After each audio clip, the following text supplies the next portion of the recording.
"A volcano!" he boomed, slapping his knee. "A 12-foot fire-breathing volcano in Oak Knoll Meadows."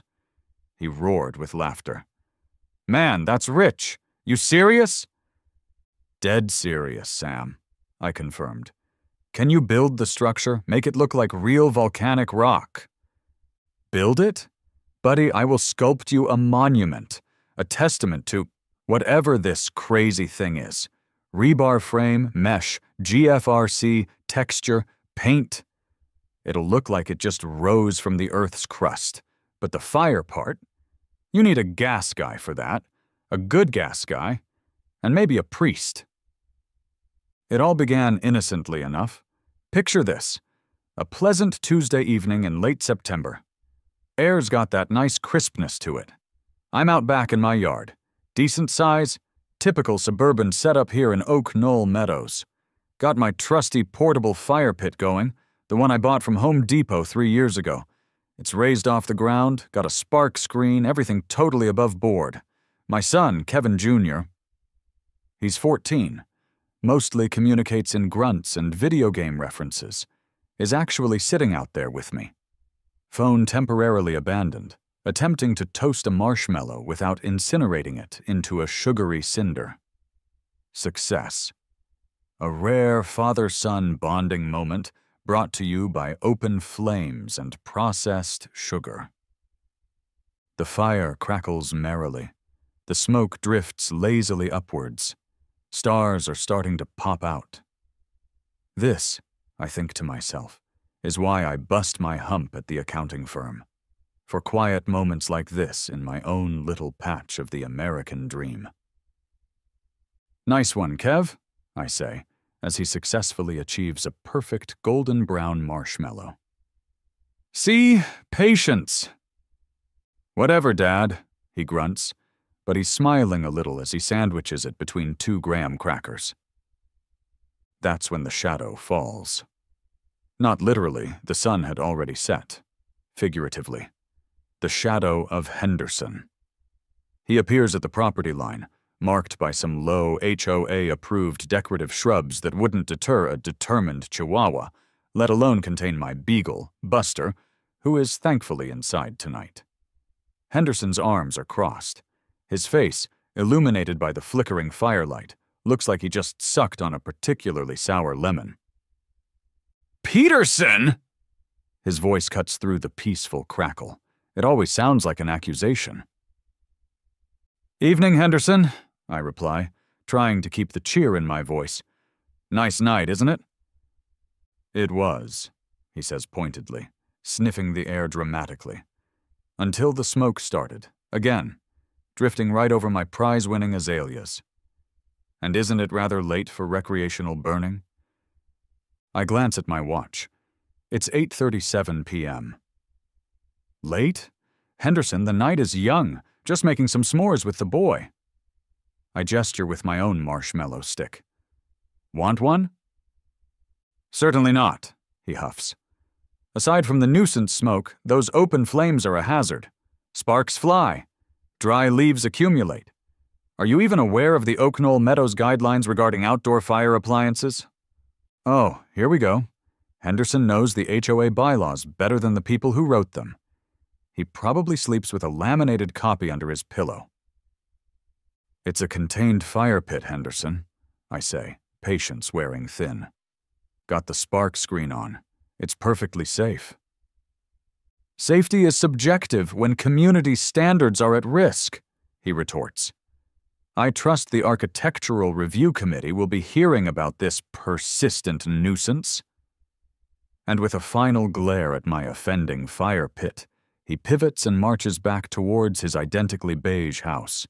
Kevin Jr. just rolls his eyes and goes back to his phone. The marshmallow moment is officially over. Thanks, Henderson. Sure enough, less than a week later, the letter arrives.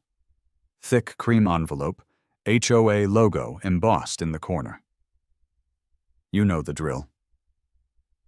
Dear Mr. Peterson, it starts, dripping with faux politeness. Following resident feedback. Gee, I wonder which resident. And a review by the Architectural Review Committee, Please be advised that your current outdoor burning appliance, portable fire pit, has been deemed non-compliant with Bylaw 28, Outdoor Burning Appliances and Recreational Fires. It went on to cite subsections about excessive smoke generation, proximity to property lines, even though it met city code, and the lack of an approved spark arrestor system. My screen apparently wasn't HOA certified. The kicker? To maintain community safety and aesthetic harmony, residents are required to utilize only permanently installed, ARC pre-approved natural gas fire features with electronic ignition, or cease all recreational burning immediately. Please submit plans for an approved gas unit or confirm removal of the non-compliant appliance within 30 days. A gas unit? Seriously?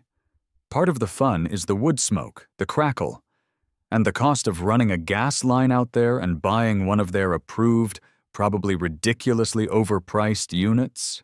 Forget it. They weren't just restricting my fire pit. They were effectively banning it unless I coughed up serious dough for something I didn't even want. I requested a hearing with the ARC, which was about as productive as arguing with a parking meter.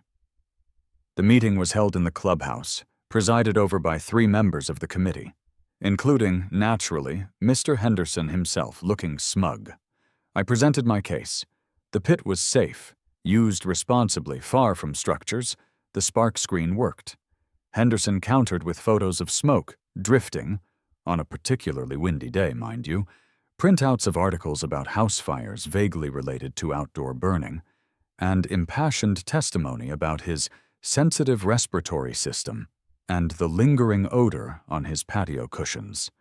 The verdict, delivered by the committee chairwoman, a woman whose hair seemed permanently shellacked into a helmet of disapproval, was swift and predictable. Mr. Peterson, the bylaws are designed to ensure the safety, comfort, and aesthetic appeal of Oak Knoll Meadows for all residents. While we appreciate your desire for outdoor enjoyment, the committee finds your current fire pit non-compliant. You must adhere to the options outlined in the notice, install an approved gas feature, or cease burning, 30 days. I walked out of there fuming. It wasn't just about the fire pit anymore. It was the principle, the petty tyranny, the sheer unadulterated Henderson-ness of it all. They wanted to control my fire. They wanted approved appliances. They wanted aesthetic harmony? Fine. I'd give them something to review. Something they couldn't possibly have a bylaw for. Something geological.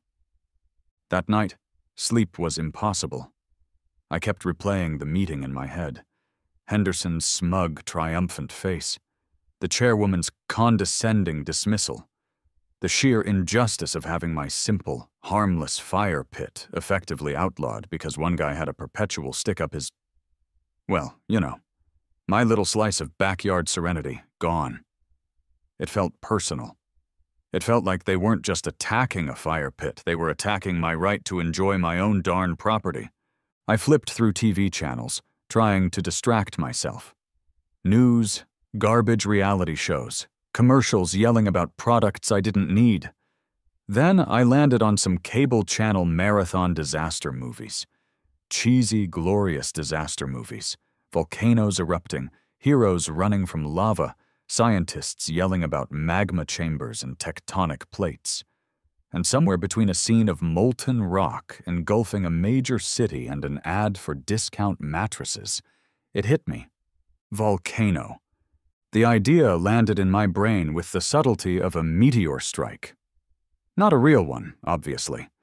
I wasn't completely off my rocker, despite what Henderson might tell you, but a fake one. A giant, magnificent, ridiculously over-the-top backyard volcano.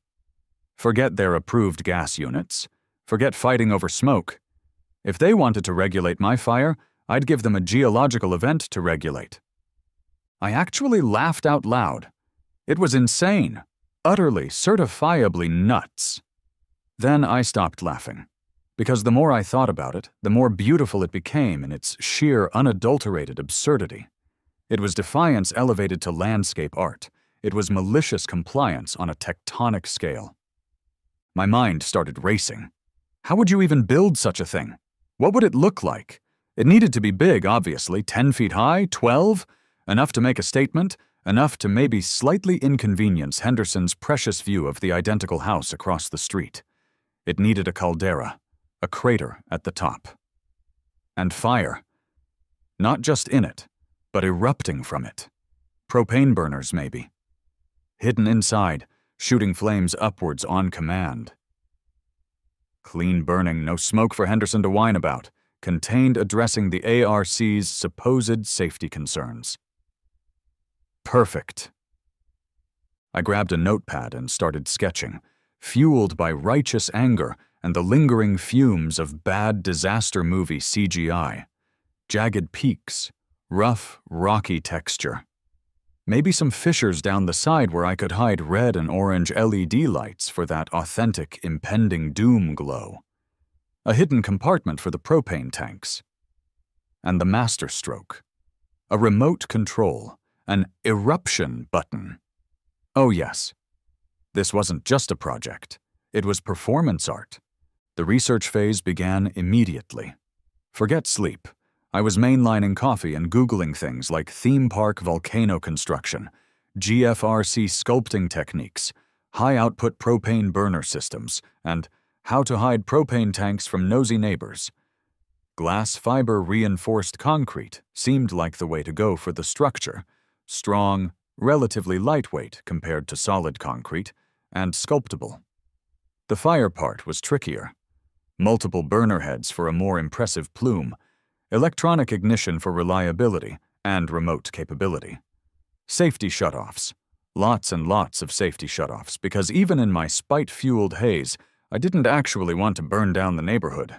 My son, Kevin Jr., wandered in while I was sketching caldera cross-sections. "What you doing, Dad?" he grunted, peering over my shoulder. "Upgrading the backyard, son," I said, trying to sound casual. "Adding a little geothermal flair." He squinted at the drawing. "Is that a volcano?" "It's a decorative landscape feature with an integrated gas appliance," I recited, practicing my official line. "Wicked," he declared, instantly won over. "Can it shoot real lava?" "We'll start with propane flames and see how it goes," I said. At least I had one supporter. My wife, Sarah, when I eventually broke the news to her, just stared at me for a full minute before sighing and asking, "How much is this ridiculousness going to cost, Doug?" Let's just say astronomical was an understatement.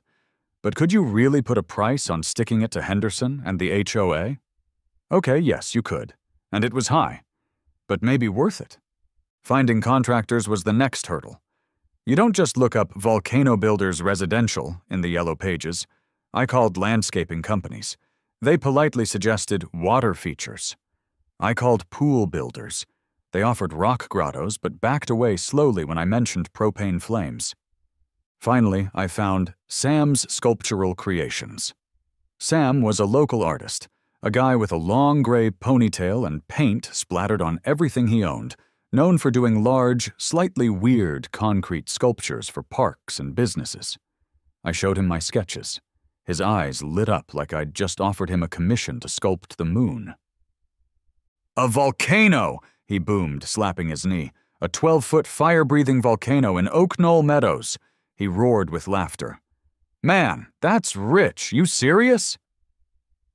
"Dead serious, Sam," I confirmed. "Can you build the structure, make it look like real volcanic rock?" "Build it? Buddy, I will sculpt you a monument, a testament to whatever this crazy thing is. Rebar frame, mesh, GFRC, texture, paint. It'll look like it just rose from the Earth's crust. But the fire part, you need a gas guy for that. A good gas guy. And maybe a priest." Sam recommended Gary the Gas Guy, a local legend who apparently specialized in complex commercial gas installations and fixing other people's screw-ups. Gary was the polar opposite of Sam. Neat, precise, perpetually worried-looking. He examined my plans, then the volcano site, then the plans again. His brow furrowed deeper than the Mariana Trench. "Multiple high-output burners," he muttered, tapping his pen nervously. "Custom manifold, electronic ignition with remote capability, heat shielding, ventilation shafts within the structure, emergency fuel cutoffs tied to heat sensors, propane tank farm." He looked up at me, his eyes wide with professional anxiety. "Mr. Peterson, this isn't a backyard appliance. This is a controlled inferno waiting to happen if we don't do it exactly right. The potential failure points." "That's why I need you, Gary," I said earnestly. "Safety is paramount. Redundant systems, whatever it takes." Gary sighed, adjusting his glasses. "All right, it's a heck of an engineering challenge, I'll give you that. But the permits, the city's gonna have a field day with this. And the liability." He produced a waiver form that looked like it required a blood oath. "Sign here, here, and here. And promise me you'll start on the lowest flame setting." I signed, my hand only trembling slightly. Project Vesuvius was officially green-lit, or maybe red-lit, considering the theme. Getting the city permits was an exercise in creative description. Sam, bless his artistic soul, handled the submission, labeling it a large-scale illuminated gas-fired landscape sculpture. We emphasized the sculpture aspect, downplayed the volcano part, and included Gary's ridiculously detailed schematics showing every conceivable safety valve and sensor. Henderson, naturally, filed multiple objections during the permit review process, citing everything from potential groundwater contamination, from what, to interference with migratory bird patterns. But the city planning department, perhaps baffled, perhaps intrigued, perhaps just not having a specific anti-backyard volcano ordinance on the books, eventually approved it. With about 50 attached conditions regarding setbacks, inspections, and noise levels, but approved nonetheless. Then, the construction began. And let me tell you, building a 12-foot volcano is not a subtle process. It started with a massive concrete foundation, requiring a cement truck maneuvering carefully down Maple Lane, much to the horror of the neighborhood watch. Then Sam and his crew arrived and started erecting the rebar skeleton. It looked like a giant, rusty porcupine had taken up residence next to my patio, or maybe the framework for some bizarre post-apocalyptic gazebo. Trucks came and went, delivering rebar, mesh, bags of concrete mix, sculpting materials. The noise was considerable. The grinding roar of the cement mixer, the whine of angle grinders cutting mesh, the rhythmic thwack of hammers shaping the frame. Dust coated everything. My backyard, once a reasonably pleasant suburban plot, now resembled a quarry crossed with a Mad Max movie set. My immediate neighbors were curious, to say the least. Eyes wide, they'd peer over their own fences, the HOA-approved ones, naturally. "Doug, what in Sam Hill is that thing?" yelled old Mrs. Gable from across the street, pausing her meticulous rose pruning. "Just adding some dramatic elevation to the landscape, Gladys," I shouted back over the din of a concrete mixer. "Very organic." She just shook her head slowly and went back to her roses, probably praying for my sanity. Henderson, my Henderson, wasn't curious. He was incandescent. He documented every stage with his phone camera, likely emailing hourly updates to the HOA board. He paced along the property line like a caged tiger, muttering darkly. He called the city inspector back out no less than 3 times during the framework and concrete pouring stages alone. Each time the inspector patiently reviewed Sam's work, checked it against the approved permit, found us compliant, and left, much to Henderson's visible frustration. He even tried complaining to Bob the bricklayer, Sam the sculptor, about the construction noise during permitted daytime hours. Sam, a man whose artistic temperament apparently didn't extend to suffering fools gladly, just shrugged and pointed to the permit taped to my fence post. Sam's crew started applying the GFRC over the mesh frame. This was where the magic, or madness, really began. They weren't just slapping concrete on, they were sculpting, shaping jagged peaks, carving out fissures and crevices, creating textures that looked remarkably like rough, weathered volcanic rock. Slowly, painstakingly, the lumpy gray blob began to transform into something recognizable, something imposing. A mountain. My mountain in my backyard. While Sam worked his artistry on the exterior, Gary the gas guy nervously began plumbing the beast's fiery heart. This involved running heavy-duty, heat-resistant gas lines up through the structure's core to the caldera at the top. He installed a complex array of multiple burner heads, angled slightly outwards for maximum visual impact. He wired the electronic ignition system, linking it to the remote receiver hidden near the base. And safety systems? Gary installed safety systems on top of safety systems, thermocouples to detect overheating, automatic gas shutoffs linked to flame sensors, manual emergency stop valves accessible from outside the structure, leak detectors. The guy was thorough, I'll give him that. His anxiety was my peace of mind. Sort of. "Remember, Doug," Gary kept saying, wiping sweat from his brow after pressure testing a connection for the 5th time. "This isn't a barbecue grill. This is serious BTUs in a confined space. Respect the flame. Low setting first. Always low setting first. And keep that fire extinguisher handy. Maybe 2. Finally, the sculpting was done. The gas lines were in, tested, and retested. Sam's team spent a meticulous week painting the structure. Not just gray, but layers of dark charcoal, black, deep rusty reds, subtle hints of brown, streaks of faux ash running down the sides. It looked disturbingly realistic, menacing even. We added the final touches. Red and orange LED strips tucked deep into the pre-sculpted fissures and around the caldera rim, wired to a separate switch for that essential ambient lava glow. We even hooked up a small, weather-proofed fog machine near the top, vented through a hidden pipe, controllable via the same remote as the flames. Why? Because overkill is underrated. The day arrived for the first test firing. Full system check.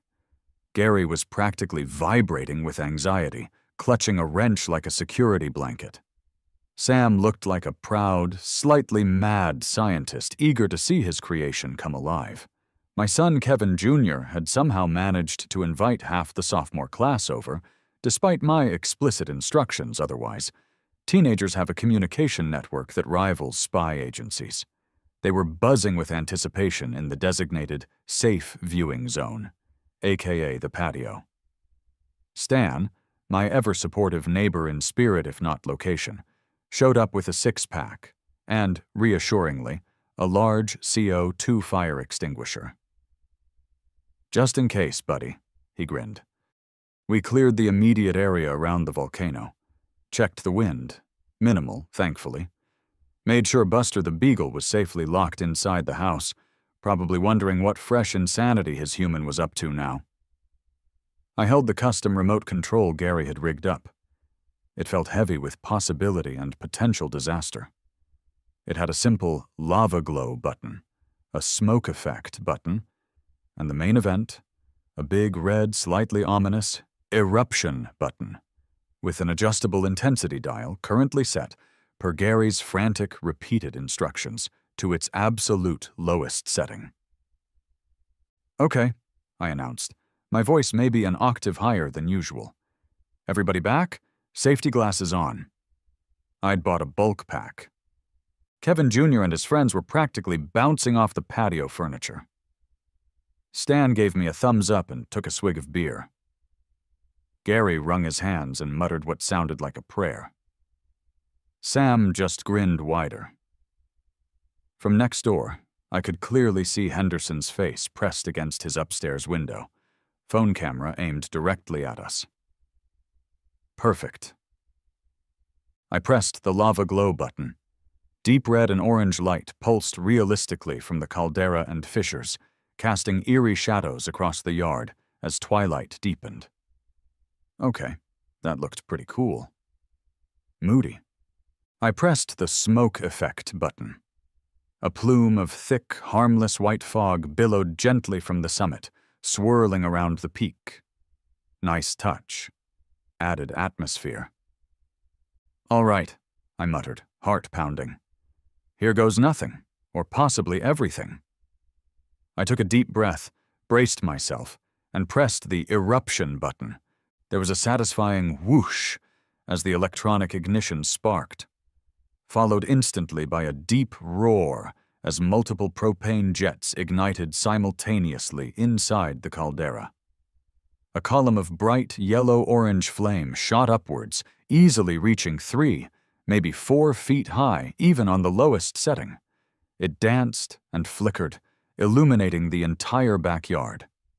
Combined with the smoke effect and the lava glow against the darkening sky, it honestly looked like my backyard volcano was having a small but definite eruption. "Whoa!" yelled Kevin Jr. and his friends in perfect teenage unison. Stan let out a low, appreciative whistle. "Holy smokes, Dave.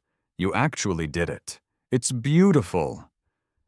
Gary the gas guy visibly sagged against the fence, wiping his forehead, seemingly relieved it hadn't immediately exploded. Sam cheered, pumping his fist. And from next door, a high-pitched, strangled cry of what could only be pure, unadulterated rage. Henderson. Showtime had officially begun. The immediate aftermath of the first eruption was, shall we say, dramatic. Within minutes, literally minutes, the distant sound of sirens grew closer. Apparently, Henderson hadn't just been filming. He'd been on the phone with every emergency service known to man. 911? Yes. My neighbor, his structure. It exploded. There are flames. It looks like a volcano. I could almost hear his panicked voice. First, 2 police cruisers arrived, lights flashing, bathing the scene in strobing red and blue. The officers got out cautiously, looking from Henderson, gesticulating wildly on his lawn, to my backyard, where the volcano was now serenely glowing with its lava lights, the main flames extinguished after our brief, triumphant test. Kevin Jr.'s friends were buzzing with excitement. "Okay, what is going on here?" the senior officer asked, his hand hovering near his sidearm initially, until he took in the scene less disaster area, more weird backyard party. Before I could explain my decorative gas appliance, a full-blown fire department pumper truck lumbered down the street, siren winding down, air brakes hissing. Firefighters hopped out, pulling hoses, looking ready to battle a major blaze. They stopped dead when they saw my volcano sculpture. The fire captain, a guy with a magnificent mustache and an expression that said he'd seen it all, but maybe not this, strode over. "All right, sir," he addressed me, his voice calm but firm. "Dispatch got multiple calls about explosions and a large fire. What exactly is this?" "Evening, Captain," I said, trying to project calm confidence while my heart hammered against my ribs. "Just testing out my new decorative landscape feature. It has an integrated gas appliance component. I produced the city permits Sam had secured. Fully permitted structure and gas installation." The captain took the permits, scanned them, then walked over to the volcano, sniffing the air. He shone his flashlight into the caldera where the burners sat, now off. Gary the gas guy, who had wisely stuck around, nervously presented his own installation certificate and safety check documents. Henderson was practically screaming from his side of the bushes now. "It shot fire 10 feet high. It's unstable. It's going to blow up the whole neighborhood." The captain ignored him, conferring quietly with Gary and examining the setup. He looked at the propane tanks, properly secured, the shut-off valves, The remote. He turned back to me. "Okay, Mr. Peterson," he said slowly. "The permits seem to be in order for the structure and the gas line. The installation appears professional." He fixed me with a hard stare. "But shooting flames of any height from a structure like this in a dense residential area is inherently risky and, frankly, asking for trouble. It causes panic, ties up emergency resources, like us, and the potential for malfunction is always there." "It has multiple safety shutoffs," Gary piped up nervously. "I see that," the captain acknowledged. "But we strongly advise against using the flame effect. Strongly. If we get called out here again for another eruption, especially if it seems uncontrolled or causes a genuine fire hazard, we will take action, permits or no permits. That could include ordering the gas supply disconnected. Understand?" "Understood, Captain," I said meekly. The police officers, seemingly satisfied there was no actual crime or immediate danger beyond extreme weirdness, deferred to the fire captain and started dispersing the crowd of onlookers that had gathered. The next day, the HOA letter arrived. Hand-delivered, marked urgent and final notice. It was practically vibrating with fury. "Emergency cease and desist!" it screamed in bold type. "RE, unapproved, hazardous, volcanic structure and associated pyrotechnic displays." It cited every bylaw imaginable. Aesthetic violations, nuisance clauses, unapproved major landscaping, operation of hazardous appliances, light pollution from the lava glow, noise pollution from the whoosh of the flames, potentially even structural integrity concerns.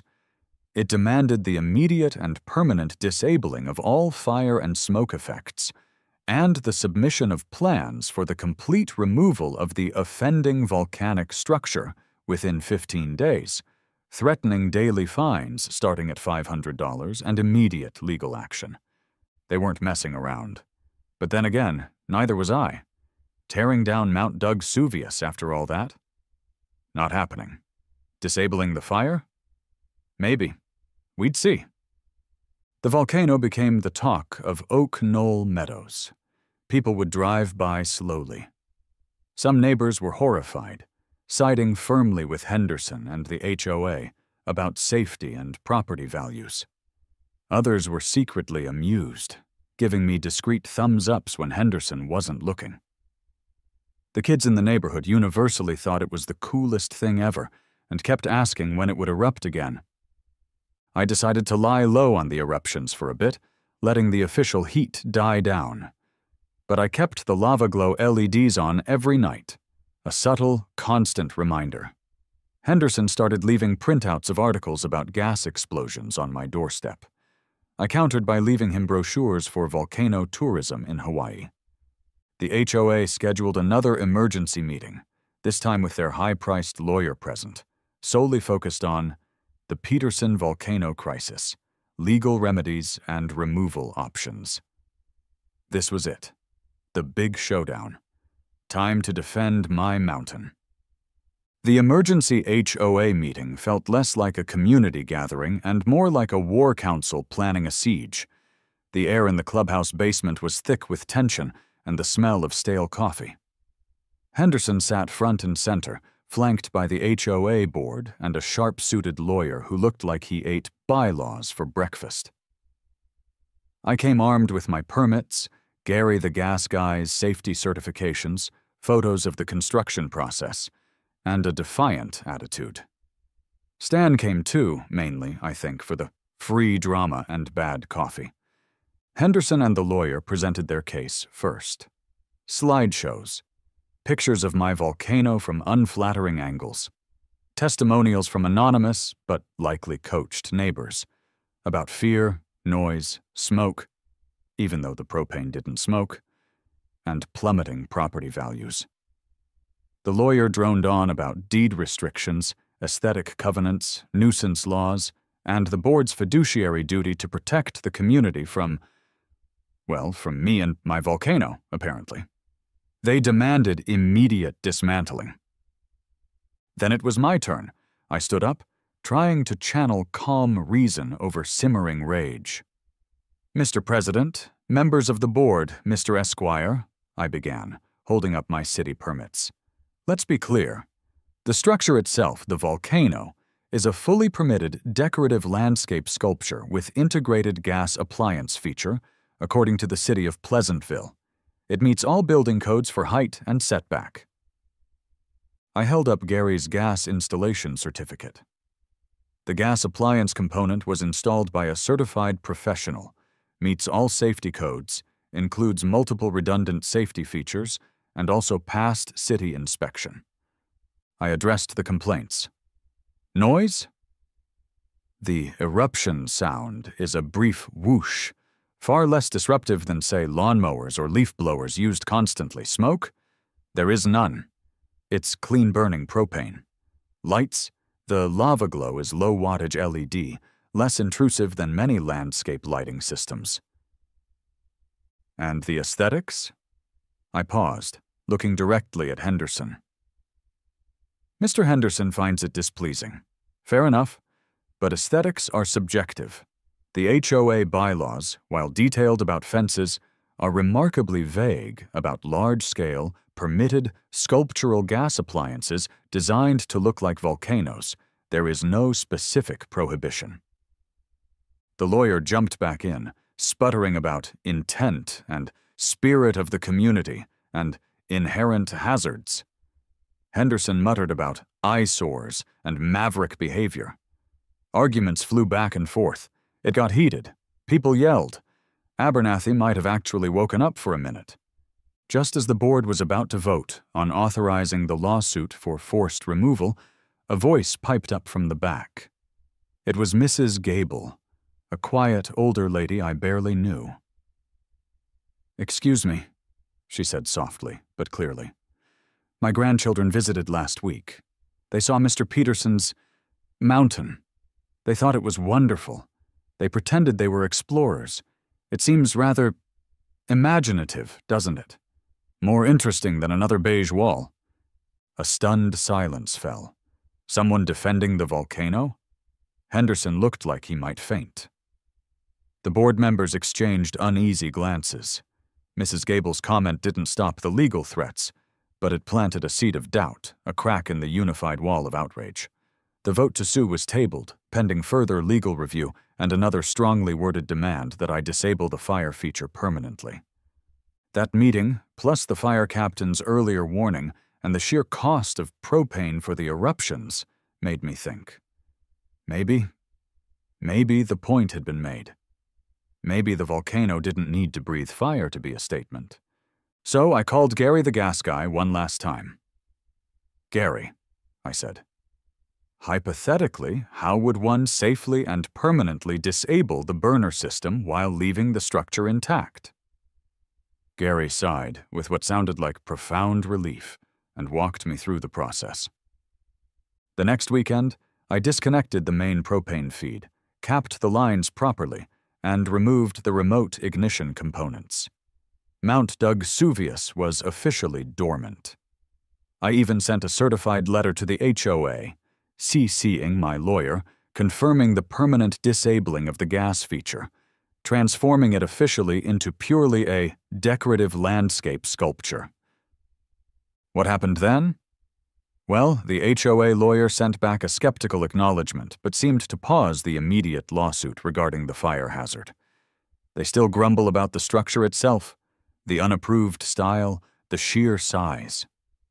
Fines for that still arrive occasionally, which my lawyer bats back, citing the city permit and the lack of specific bylaw prohibition against volcano sculptures. It's an uneasy truce. Henderson still hates it. He installed taller hedges, but they haven't quite reached gargoyle-blocking height yet. Some neighbors still think I'm nuts. Others, especially after Mrs. Gable spoke up, seem to have developed a grudging respect, or at least amusement. The kids definitely love it. I often see them pointing as they walk by. Kevin Jr. thinks it's the coolest non-erupting volcano sculpture in Ohio. And me? I sit out back sometimes, looking up at my creation. It looms there, silent, craggy, undeniably volcanic. A 12-foot monument to a fight over a fire pit. Was it overkill? Oh, absolutely. Was it expensive? Don't ask. Was it worth it? Yeah. Yeah, I think it was. They wanted conformity, they got geology, they complained about a little smoke. They got a dormant volcano that dominates the skyline. Sometimes you gotta meet absurdity with absurdity. Sometimes you gotta build your mountain. Now, if you'll excuse me, I think I'll just enjoy the quiet. Maybe put some nice HOA-approved flowers around the base. Gotta maintain community standards, right?